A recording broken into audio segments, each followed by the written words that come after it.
Jesus said to the disciples, "The kingdom of heaven is like a treasure buried in a field, which a person finds and then hides again. And out of joy he goes and sells all that he has and buys that field.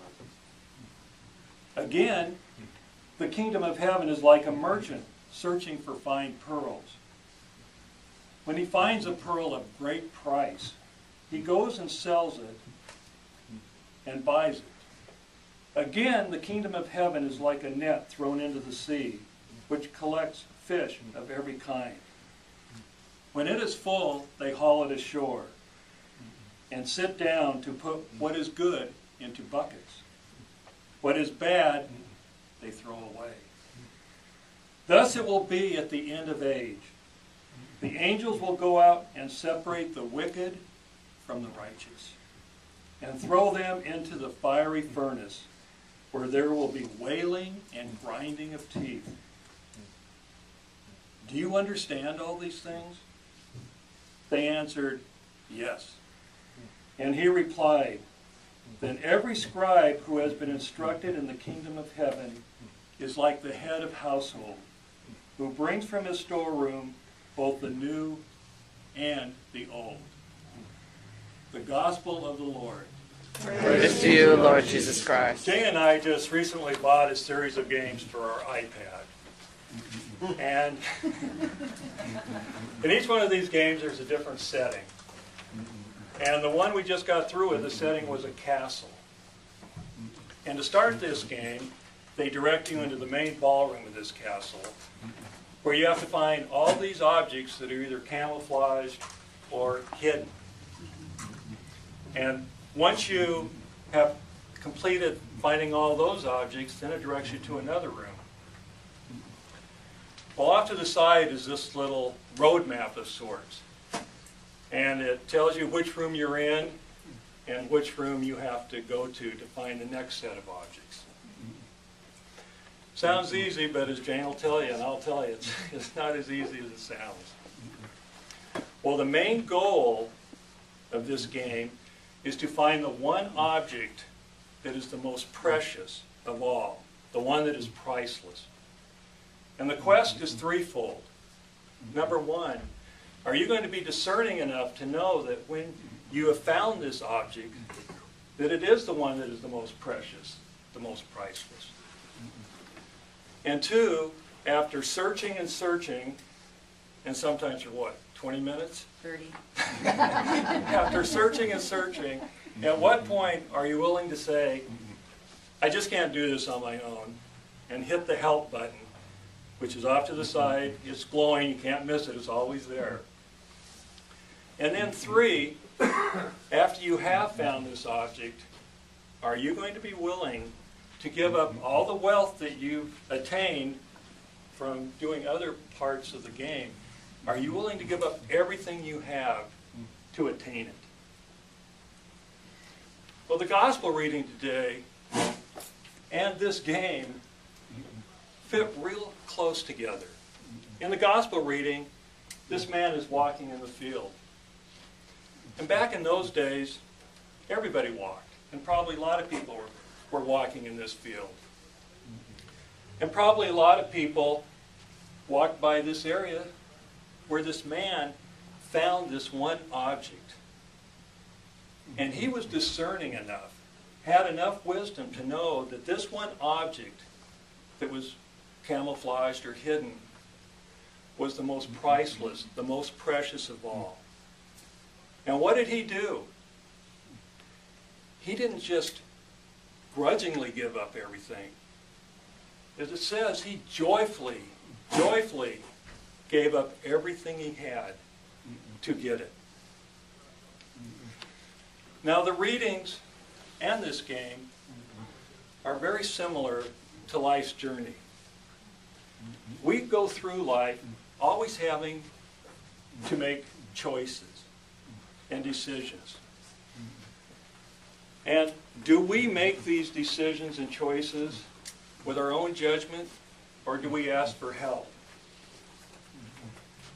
Like having to push this help button on the game to help us navigate through the castle, are we going to have the discernment and the wisdom to ask God to show us the way? And God will show us the way. He puts out clues there for us, hints all the time. I mean, Bibles, they're everywhere. Church doors are open. And we can always find a little quiet, alone time to talk to God. And when we do make some bad decisions every once in a while, God doesn't say, hey, sorry, pal, that's what you chose. You're stuck with it. God knows that as humans, we're subject to those human weaknesses. And we will make bad decisions every once in a great while, right? But God's love and understanding for us is so vast that He is always there with His arms outstretched, ready to lift us up. But sometimes it's hard to get people's eyes open. We're so distracted sometimes by earthly things. So often we think that the glitzier, the more ornate something is, the more valuable it is. Like fancy cars, big houses, or lots of money. But we know that cars eventually rust over time. Houses crumble to the ground. And we all know, right, that money doesn't last forever.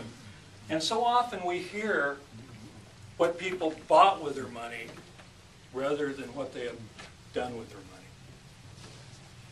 So how do we get the discernment to make the right choices? Sometimes people's lives are well thought up in advance, and sometimes we have to go down the wrong road a few times before we realize it. For example, I used to watch this reality show on TV about this Beverly Hills plastic surgeon. All he ever talked about was either how much money he made or how much money he was going to make. In every episode, he was either at the office working or at the gym working out. In every segment, you'd hear his wife on the phone saying, honey, when are you coming home to the wife and the kids? I mean, she lived in a big mansion, plenty of fancy cars in the driveway, but you just wonder what his discernment was, what his values were. And then I had a buddy in high school. He too became a doctor. Well, he went to an Indian reservation in Oklahoma, he and his wife, to work.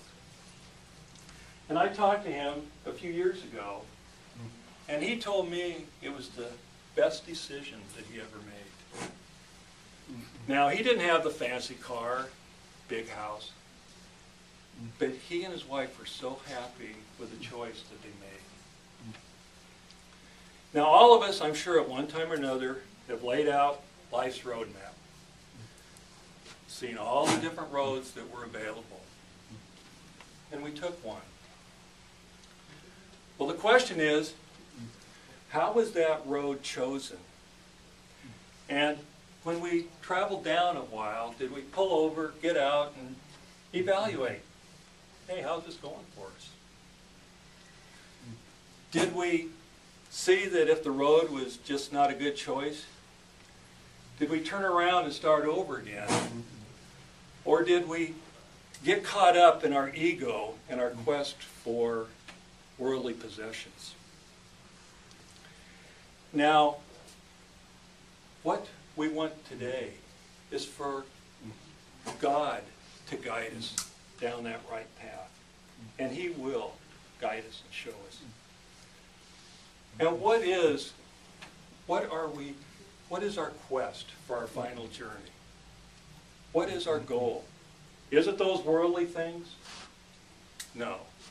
What we seek is a spiritual relationship with our Father, and to someday be with Him in heaven. God has His help button out there for us. It comes in different forms, many forms. It can be the inside of a church. It can be a fellow parishioner offering a hand. can be the Eucharist prepared on the altar, like it will be in a few minutes. But one thing is for sure, God's help button is always there for us, and we can push it as often as we need.